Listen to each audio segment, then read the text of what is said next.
যেই স্পিরিটটিকে সামনে রেখে আমরা এই গণবিপ্লবটি করেছি। 16 বছরে যে নির্যাতন, নিপীড়ন কিংবা মানুষের যে প্রকাশ করার, যে কোনো অনুভূতি প্রকাশ করার, কথা বলার যে অধিকারটি ছিল সেটি যে হরণ হয়েছিল, এই সব কিছু দুর্নীতি থেকে শুরু করে নিপীড়ন, অত্যাচার, এগুলোর বিরুদ্ধে গিয়ে কিন্তু এই গণবিপ্লব। এটার কারণ ছিল যে আমরা আসলে এমন কিছু একটা, এমন নতুন একটা বাংলাদেশ চাই, যেই বাংলাদেশে আসলে সবাই সবার কথাটি বলতে পারবে, সবার মত প্রকাশ করতে পারবে, যে যে ধারায় বিশ্বাসী সে অনুযায়ী কাজ করতে পারবে এবং তার এই স্বাধীনতাটি থাকবে। আমরা আওয়ামী লীগের সময় বিগত 16 বছরে যে বিষয়গুলো দেখেছি, যে আপনি আওয়ামী লীগ ছাড়া অন্য যে কোনো দল যদি করতেন, আপনাকে মামলা দিয়ে হয়রানি করা হয়েছে, কিংবা আপনাকে একটি মিটিং করতে দেওয়া হয় নাই, আপনাকে জেলে কিংবা আদালতে চক্কর কাটতে হয়েছে। এই সামগ্রিক বিষয়গুলো আমরা আমাদের জায়গা থেকে বিশ্বাস করি যে এগুলো হওয়া উচিত না। কিন্তু গতকালকে আমরা এমন বেশ কিছু চিত্র দেখেছি যেই জায়গাগুলোতে আসলে স্টুডেন্টদের কিছু পার্টিসিপেশন ছিল।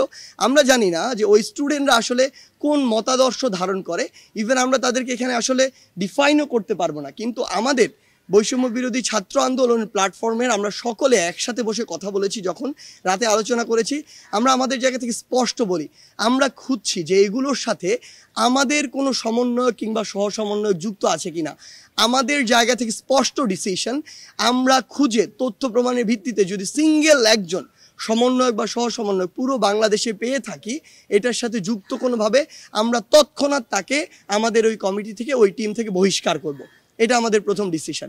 দ্বিতীয় ডিসিশন ওই জায়গাটিতে আমাদের, যে এরকম কাউকে যদি আমরা পাই যেই ঘটনাগুলো অতিরঞ্জিত হয়েছে, আসলে ওই ঘটনার সাথে সম্পৃক্ত, এবং ভবিষ্যতে যদি এমন অতিরঞ্জিত কোনো ঘটনা হয়, তাহলে এই রিলেটেড সকলকে আইনের মাধ্যমে, কারণ তারা মানবাধিকার লঙ্ঘন করেছে, তারা যে কাজটি করেছে, মানে একজন মানুষকে বিবস্ত্র করা থেকে শুরু করে গায়ে হাত তোলা, এগুলো কোনোদিন আইনসঙ্গত নয়। সেই জায়গা থেকে তাদের আইনগত ব্যবস্থা নেওয়ার জন্য যা করা প্রয়োজন, একটি প্রেশার গ্রুপ হিসেবে বৈষম্য বিরোধী ছাত্র আন্দোলন সেই কাজটি করবে। এবং আমাদের যেমন 2 জন ছাত্র প্রতিনিধি আসলে অন্তর্বর্তীকালীন সরকারে রয়েছে, সেই জায়গাতেও তাদের মাধ্যমে যেভাবে বিচার নিশ্চিত করা যায় আমরা সেই কাজটি করব।